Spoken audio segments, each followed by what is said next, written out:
Hey, welcome. So think about this for a second. When was the last time you actually walked into a physical store to buy something? Now, when was the last time you bought something on your phone? See the difference? The world of business hasn't just changed a little bit. Nope, it's had a complete and total revolution. Today, we're going to dive into how we went from walking down Main Street to scrolling through a massive, global, digital marketplace. All right, I want you to do a quick mental inventory with me. Just think about the last 5 things you bought. It can be literally anything. Your lunch yesterday, a book, some new headphones, maybe even your groceries. Go ahead, get them in your head. You got them? Okay, good. Now for the big question. Out of those 5 things, how many of them involved you physically walking into a brick-and-mortar store? I'm willing to bet that for a lot of you, the answer is maybe 1 or maybe even 0. And that little thought experiment right there, that tells you everything. E-business isn't some side hustle anymore. It's pretty much the new normal. So to really get a handle on how all of this actually works, we're not going to start with some giant faceless corporation. No, instead, let's just follow the journey of one guy making some totally normal everyday choices. So let's meet Mr. Mehra. He just got a job transfer, so he's moving to a brand new city. First things first, he's got to get rid of his old furniture. So he hops on OLX, lists his old sofa and bed, and sells them. Simple enough. Then, once he's in his new place, he orders a brand new sofa, customized just for him right from the Godrej Furniture website. But when it shows up, the color is all wrong. So what does he do? He goes right back to their website and files a complaint. Seems pretty straightforward, right? Just a couple of clicks, a few transactions, no big deal.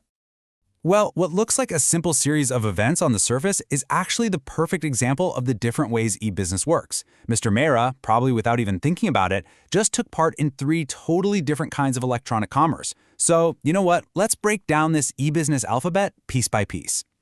First up, C2C, or customer to customer. When Mr. Mehra sold his old sofa on OLX, he wasn't dealing with a big company. He was selling his stuff directly to another person, just like him. Platforms like OLX or eBay, they don't sell you anything. They just provide the space, the marketplace that connects 2 people who want to make a deal. You can kind of think of it like a giant digital garage sale that's open to the whole world. The platform is just the front lawn where the sale is happening. The actual business, that's purely between 2 regular people. All right, next up, Mr. Mehra needed a new sofa, so he went to the Godrej Furniture website and placed an order. Now this is the one we're all super familiar with, business to customer or B2C. This is your classic online retail, the digital version of walking into a store. The real magic here is that direct connection. It's the company's factory or warehouse shipping something straight to your house, often cutting out a bunch of middlemen. It makes the whole process of buying things incredibly efficient. But here's where things get really interesting. Remember when Mr. Mehra's sofa showed up and the color was wrong? He filed that complaint. Well, believe it or not, that action completely flips the script. This is called customer to business, or C2B. In this model, the customer is the one providing something valuable back to the company. In his case, it's critical feedback that helps Godrej fix their quality control. I mean, think about it for a second. Every time you leave an online review or give feedback or, even file a complaint, you're basically a consultant. That information is like gold for companies. They use it to make their products better. You are actively giving them something of value. That is C2B in action. Okay, so we've followed Mr. Mehra's journey and decoded the alphabet soup of e-business. Now let's zoom out a bit and put this new way of doing things right up against the traditional old-school model. The differences are pretty stark. When you look at it this way, you really see the trade-offs, don't you? E-business, on one hand, has super low setup costs, no need for a fancy storefront. And right away, your potential market is the entire planet. But look at the flip side. You lose that personal touch, that handshake, that face-to-face chat that builds trust. And because of that, the risk for the customer feels higher. It's this constant tug-of-war between massive scale and personal connection. So yeah, looking at all these trade-offs, it's pretty obvious this is way more than just a new place to shop. The actual rules for starting a business, the risks we take when we buy things, the chances for a small company to go global overnight, everything has been completely redefined. For sure, the game has changed.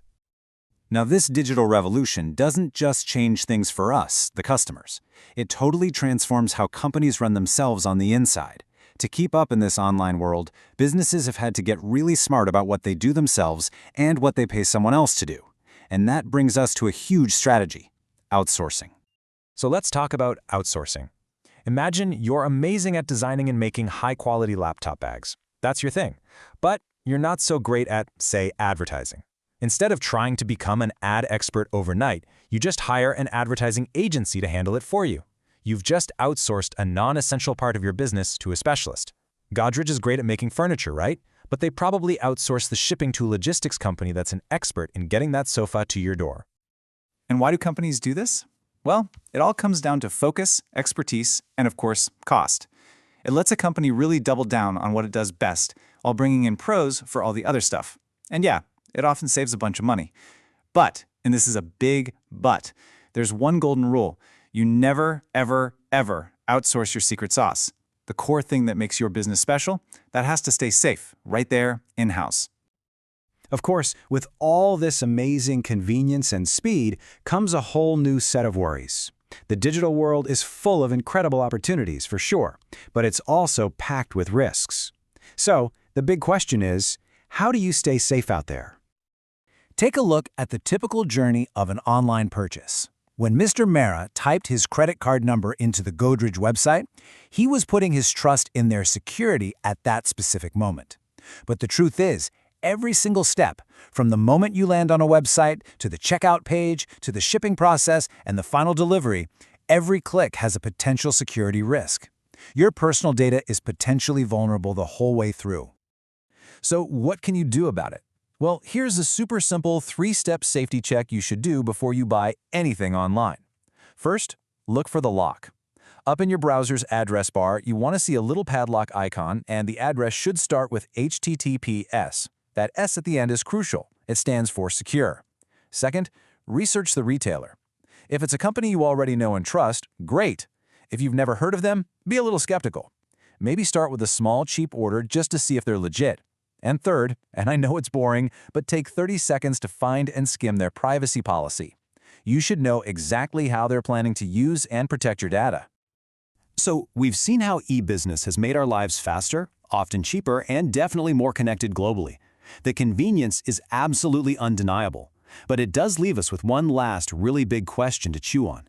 As we keep pushing for more efficiency, for one-click everything, what part of that simple, human connection, the one that used to be at the very heart of the marketplace, what part of that are we trading away?